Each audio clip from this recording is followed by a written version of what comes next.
आज Doubtnut app download करें। Doubtnut पर अपने सभी गणित, रसायन विज्ञान, भौतिक विज्ञान और जीव विज्ञान के डाउट्स का करो सफाया। बस प्रश्न की फोटो खींचो, एक ही प्रश्न को क्रॉप करो और तुरंत वीडियो सोल्यूशन पाओ।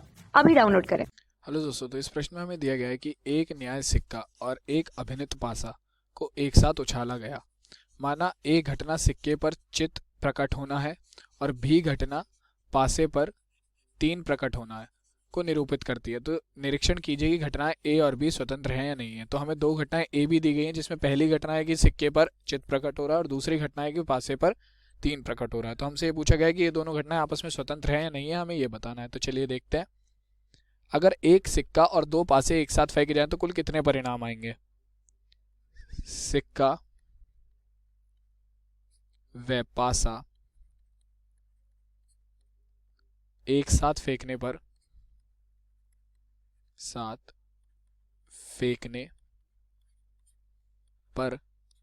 आने वाले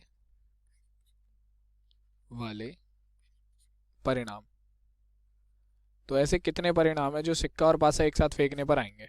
ठीक है, अब आप देखिए, हम हो सकता है सिक्के पर पहले हेड आ जाए और पासे पर एक आए, सिक्के पर हेड आए पासे पर दो आ जाए, सिक्के पर हेड आए पासे पर तीन आ जाए, सिक्के पर हेड आए यानी कि चित आए और पासे पर चार आ जाए। चित हेड होता है चित और हमारा टेल होता है पट, ठीक है ना।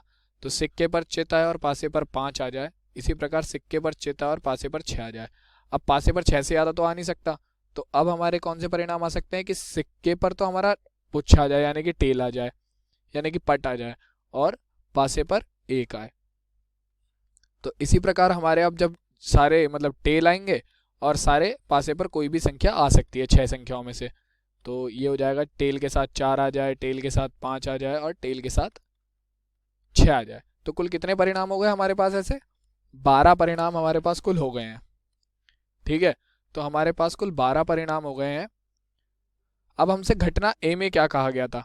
घटना ए में हमसे कहा गया है, घटना ए हमसे कही गई है कि घटना ए पर सिक्के पर चित प्रकट हो। तो सिक्के पर चित प्रकट होने वाले कितने परिणाम हैं? ये सारे परिणाम सिक्के पर चित प्रकट होने वाले हैं, यानी कि तो सिक्के पर चित प्रकट होने वाले हमारे पास ये परिणाम है H1, H2, H3, H4, H5 और H6। तो कुल कितने परिणाम है? ये 6 परिणाम है हमारे पास ऐसे। ठीक है, तो अगर मैं प्रायिकता निकालूं PA, सिक्के पर चित आने की प्रायिकता क्या होगी? PA। तो इसका सूत्र क्या हो जाएगा? अनुकूल परिणाम बटे कुल परिणाम। अनुकूल परिणाम है हमारे पास 6 और कुल परिणाम हमारे पास कितने हैं? 12। तो इसका मान क्या आ जाएगा? PA का मान आ जाएगा हमारे पास, PA बराबर हो गया 1/2। ठीक है, अब अगर मैं PB का मान निकालूं तो B घटना हमारी क्या थी? घटना B बराबर हमारी क्या दी गई है हमें कि घटना B हमें दी गई है कि पासे पर संख्या 3 प्रकट हो। तो पासे पर संख्या 3 प्रकट हो, ऐसी कितनी घटनाएं हैं हमारे पास? पासे पर अगर संख्या 3 प्रकट हो रही है तो ऐसी केवल दो घटनाएं हैं। एक तो ये वाली जिसमें टेल के साथ 3 आ रहा है और दूसरी ये वाली जिसमें टेल के साथ, जिसमें हेड के साथ 3 आ रहा है। तो ऐसी कितनी घटनाएं हैं हमारे पास? केवल दो घटनाएं। तो अगर मैं पासे पर 3 आने की प्रायिकता निकालूं PB, तो ये बराबर किसके हो जाएगी? ये बराबर होगी हमारी 2/12 के। ठीक है, तो यहां से PB का मान क्या आ गया? PB बराबर आ गया 1/6 के। ठीक है, तो PB बराबर आ गया 1/6 के। अब हमसे क्या कहा गया है? प्रश्न में हमसे कहा गया है कि हमें यह जांचना है कि A B स्वतंत्र है या नहीं है। तो अगर A B मैं मान लूं कि स्वतंत्र हैं, तो A इंटरसेक्शन B यानी कि वो घटनाएं जो कि दोनों में कॉमन है यानी कि उभयनिष्ठ है, तो वो कौन सी घटनाएं होंगी? जिसमें मतलब 3 भी आ रहा हो और हमारा घटना ए क्या है? घटना ए कहती है कि पासे पर चित आ रहा हो। तो ऐसी कौन सी घटना है कि जिसमें पासे पर तो चित आए, मतलब सिक्के पर चित आए और पासे पर संख्या 3 प्रकट हो? तो ऐसी कौन सी घटना है? ऐसी हमारे पास केवल एक ही घटना है, वो ये वाली। ठीक है, तो ऐसी घटना केवल एक है हमारे पास। तो इसकी प्रायिकता क्या हो जाएगी? PA इंटरसेक्शन B बराबर कितनी हो जाएगी? यहां पर हमारे पास अनुकूल परिणाम कितने हैं? 1 और कुल परिणाम कितने हैं? 12। तो PA इंटरसेक्शन B यहां से तो हमारे पास आ गई 1/12, अगर मैं सीधा प्रश्न के अनुसार देखूं। ठीक है, और अगर मैं PA इंटरसेक्शन B का मान सूत्र से निकालूं पी ए इंटरसेक्शन बी बराबर क्या सूत्र होता है, पी ए गुणा पी बी। ठीक है, और पी ए और पी बी के मान हम पहले ही निकाल चुके हैं।